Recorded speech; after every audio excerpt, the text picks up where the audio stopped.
Afternoon everybody, Rich here, back for another video for the Diecast F1 review, and as the title says, it is the Toro Rosso STR3 for the 2008 Formula 1 season by Minichamps, driven by Sebastian Vettel, and this specific model is for the 2008 Italian Grand Prix special edition, commemorating Sebastian Vettel's first victory, and Toro Rosso's only victory to date.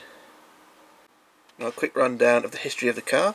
The car started a bit late during the 2008 season as Toro Rosso fine-tuned the car, or Red Bull in theory fine-tuned the car, as it was a Red Bull shared chassis. I can't remember what Grand Prix it started. I think it may have been the Spanish Grand Prix or something like that, but the car was late on arrival. But as soon as they did get the car, Sebastian Vettel showed how good he was.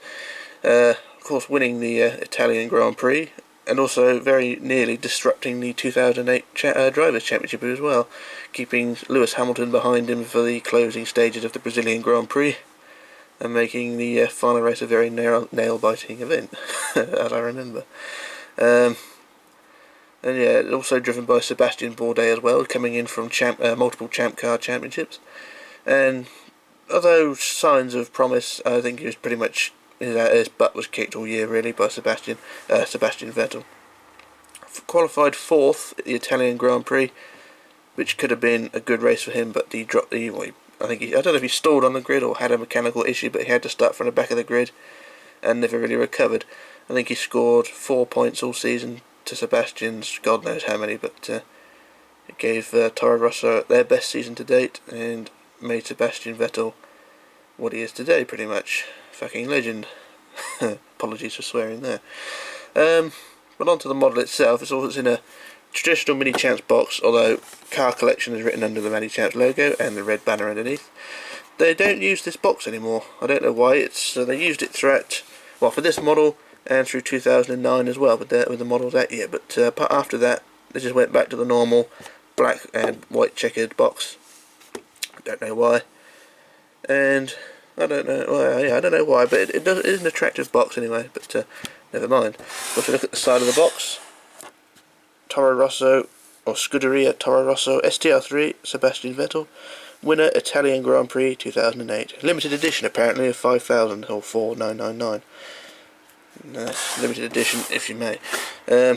Also nothing on that side and all the usual. Well, no gump at all on the back. It's all underneath. But that's not important. I will do a quick jump cut while I take it out of the box, as I've reviewed the box, and I shall return in just a moment. Okay, back again. Now the car's been removed from the box and is now in its unboxed glory. An absolute stunning looking model, and also a very late edition of the Formula 1 collection, because it was a very late, well, I say late edition, it was very late in release. It was only announced in late 2008 and wasn't released, I think, till early 2010, I believe.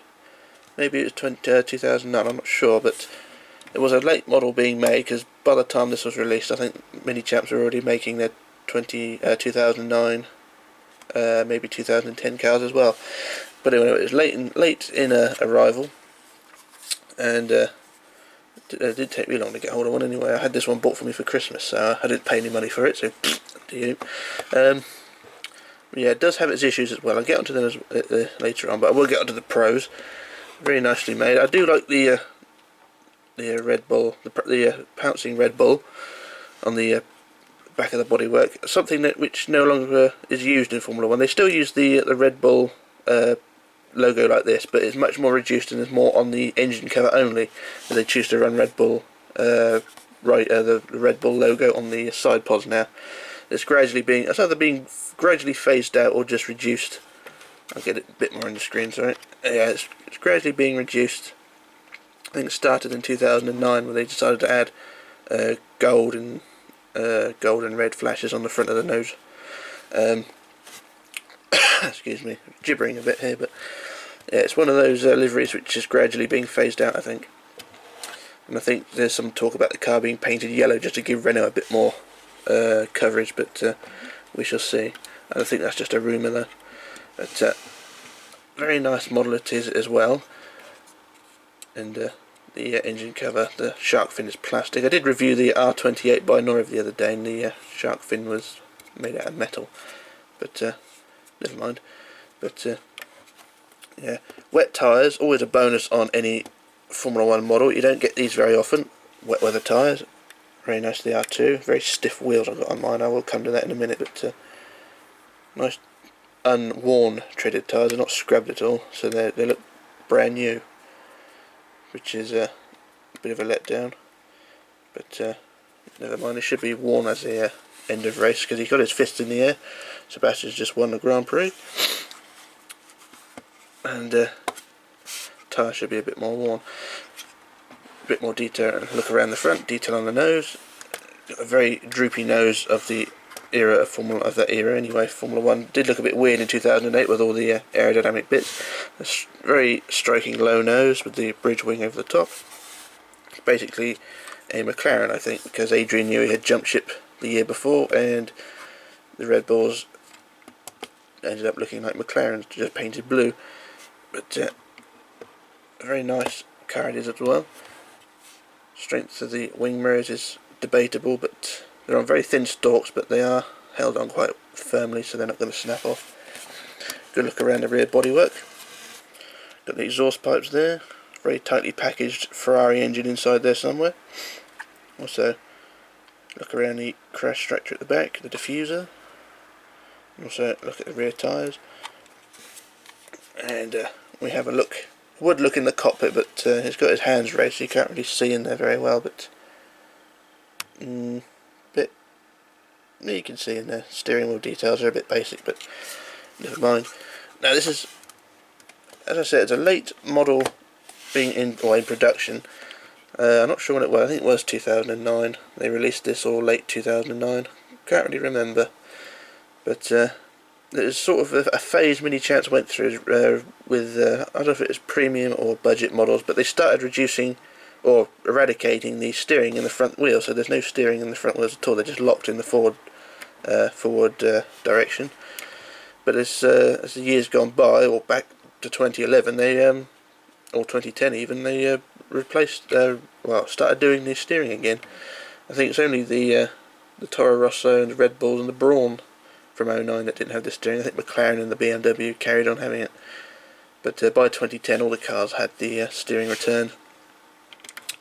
Although it's not really an issue though. If it's only what oppose the car in a turning or something like that, it's not a huge issue, but it just detracts from the amount of detail they put in the suspension. But never mind. Also another issue is it's barge board. It's the vertical wing on the front of the side pod. There should be a bit more red of the bull on this area, or not. Maybe not the red, but the horns of the bull should be painted on here as well. But they've been left out for some reason. Quality control, or I don't know. They just got lazy. And another thing, why didn't Minichamps release this car as a Red Bull as well? Because it basically is nothing more than a Red Bull. It's a shared chassis from that year, and Minichamps could have gone ahead and made the Red Bull for Weber and Coulthard. They could have even made the special Wings for Life. Is it Wings for Life? I think it is anyway. The charity livery that David Coulthard used in Brazil, the all-white livery. They could have made a special of that, a limited edition or whatever.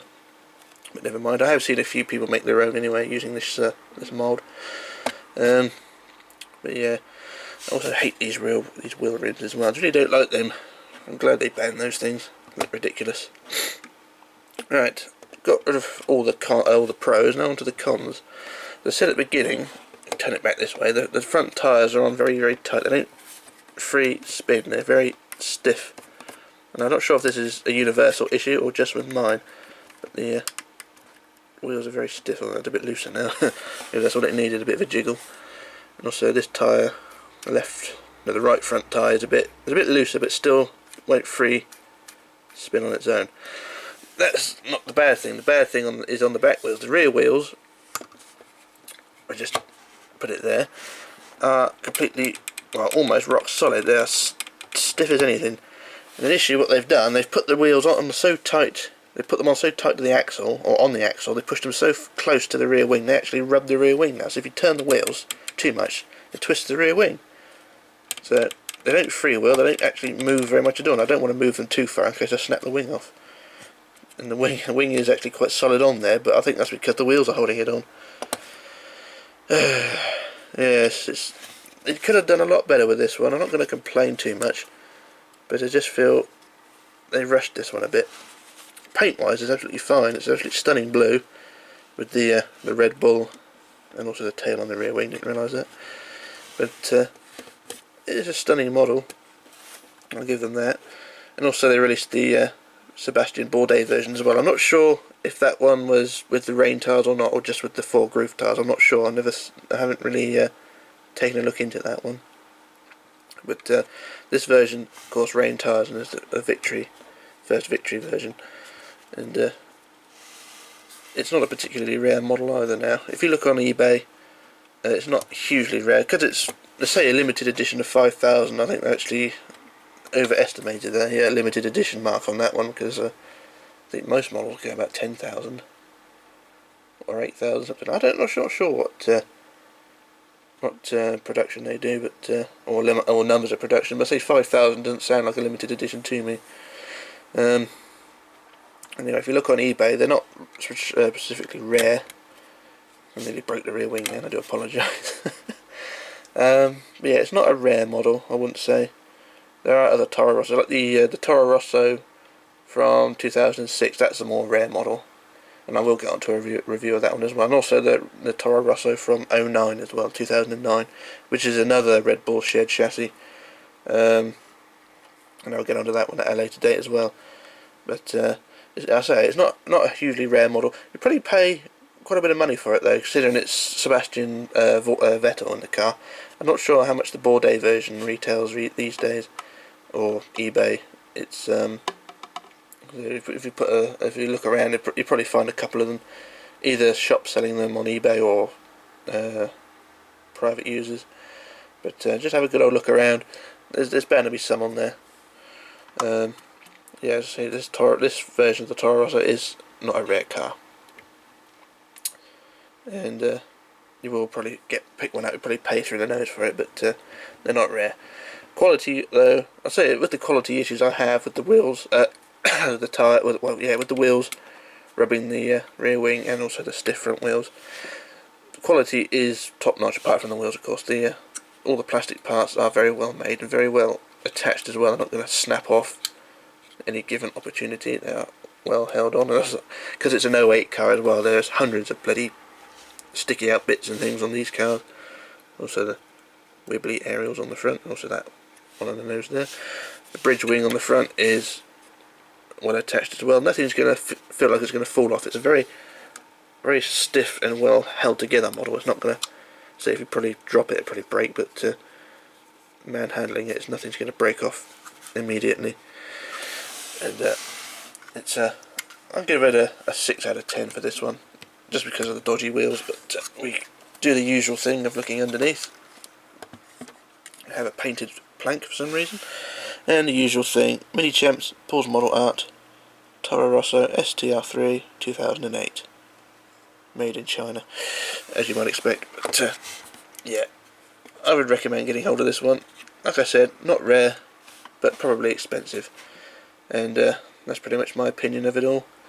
So yeah, not much else to say. So that's my review of the Toro Rosso STR3, and I shall return with another video as and when. So bye for now.